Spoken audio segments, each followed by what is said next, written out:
Un documento, el Memorándum de Seguridad Nacional, estudio 200, promocionado por Kissinger, en 1974, decía lo siguiente: el crecimiento de la población en el tercer mundo es una amenaza para la seguridad nacional de los Estados Unidos. Resumen: la estrategia de despoblación debe apoyarse en organizaciones internacionales estimadas y creíbles, como la ONU, UNICEF, la OMS, etc. La OMS lanzó una campaña de vacunación en Nicaragua, México, Filipinas, en edades de 15 a 45 años, solamente para mujeres, una campaña de vacunación del tétanos. El tétanos es una enfermedad que afecta fundamentalmente a los hombres. ¿Por qué lanzar una campaña contra mujeres, dirigida a las mujeres? ¿Y por qué precisamente a mujeres en edad reproductiva? No huele muy bien, ¿verdad? Después de lo que lleváis visto. La vacuna contenía gonadotropina coriónica, que hace imposible mantener un embarazo. Estaban involucrados la Fundación Rockefeller, el Consejo de Población, patrocinador de los congresos de SIDA, el Banco Mundial, los Institutos Nacionales de la Salud de Estados Unidos, patrocinador de los congresos de SIDA, y el gobierno noruego. Otro ejemplo. ¿Cuál era la postura de la OMS en 1984 y 85 con relación al SIDA en África? Muy sencillo. Todo ha sido un pánico y una exageración proveniente del país originario del SIDA, es decir, Estados Unidos.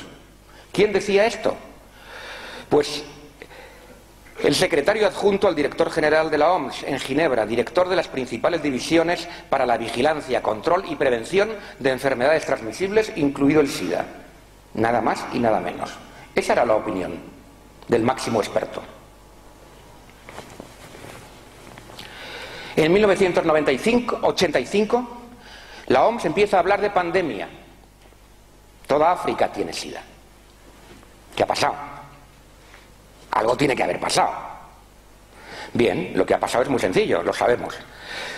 Se sustituye al ayudante del doctor Litvinov. Se nombra al doctor Jonathan Mann, científico de los Centros de Control de Enfermedades de Atlanta. Y en la conferencia de Bangui, un miembro del Servicio de Inteligencia de Epidemias de los CDCs y agente de este servicio,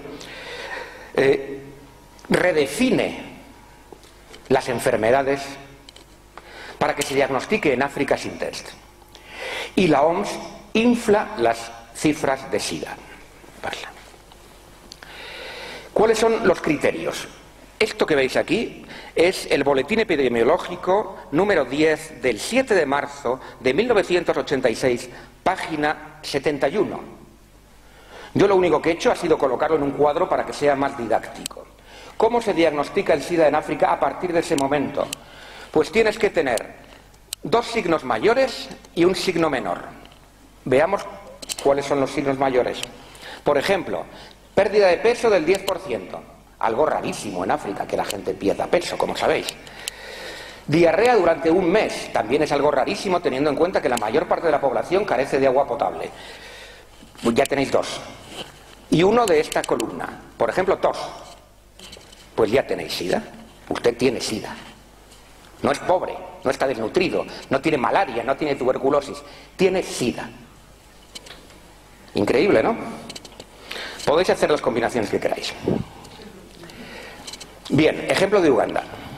Reducción de ayudas en 1992, en un reportaje de mi amiga Joan Shenton, hecho sobre el terreno y que tenéis disponible en vídeo porque lo hemos editado. Reducción de las ayudas para las enfermedades endémicas. La gente ya no tiene por definición, según esa definición, malaria o tuberculosis, con lo cual tiene SIDA. Por lo tanto, no se dan los medicamentos que tratan la malaria o la tuberculosis. Por lo tanto, más muertos por enfermedades ligadas a la pobreza. Y todo el dinero va para el SIDA. En ese caso, más de 6 millones de dólares. y más de 700 ONGs trabajando en campañas de prevención. ¿Y en qué consiste la prevención? En aterrorizar a la gente sobre el sexo, simplemente, y en repartir condones. Es decir, reducir la natalidad. Si juntáis las dos cosas, tenéis reducir la población. ¿Y los africanos qué? ¿Se quedaron tan tranquilos? Pues no.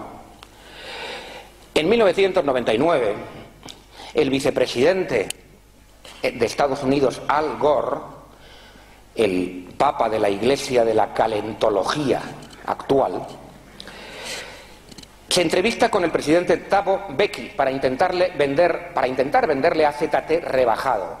El AZT, que había hecho una carnicería y asesinado a montones de enfermos en Europa y que naturalmente y en América ya no quiere. Bueno, pues vamos a vendérselos rebajados a los negros. Mbeki se niega a comprarlo y además convoca una conferencia internacional invitando a los científicos disidentes.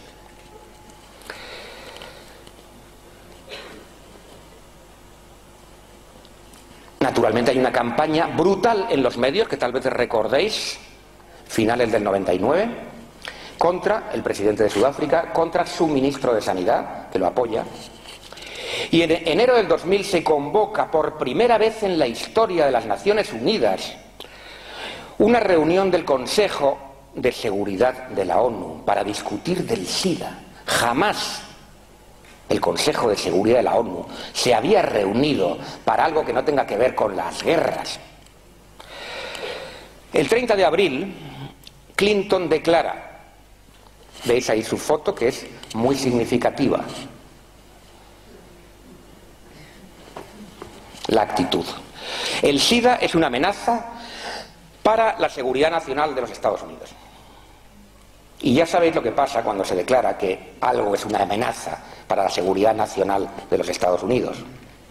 Primero llega el Fondo Monetario Internacional con las coacciones económicas, y luego llegan los marines, y luego llegan los misiles Tomahawk.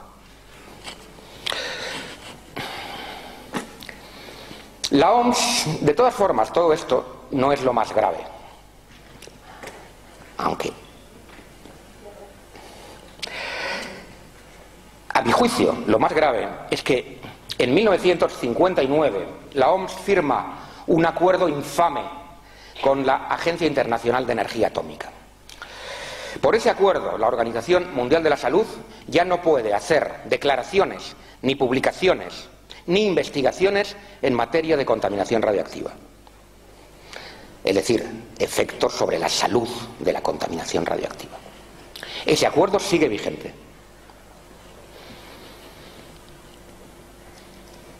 La Agencia Internacional de Energía Atómica, fundada en el 57, es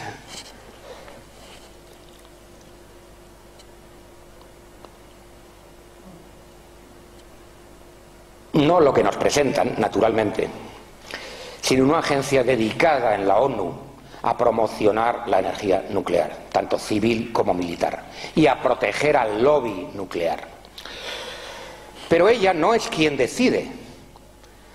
Quien decide es otro organismo que probablemente no conoceréis, que se llama Comité Internacional de Protección Radiológica, porque no está en ninguna parte.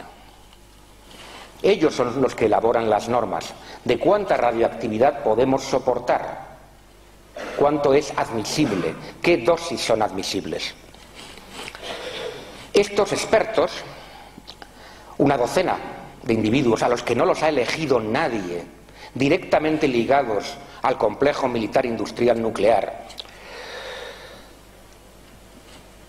son los que deciden.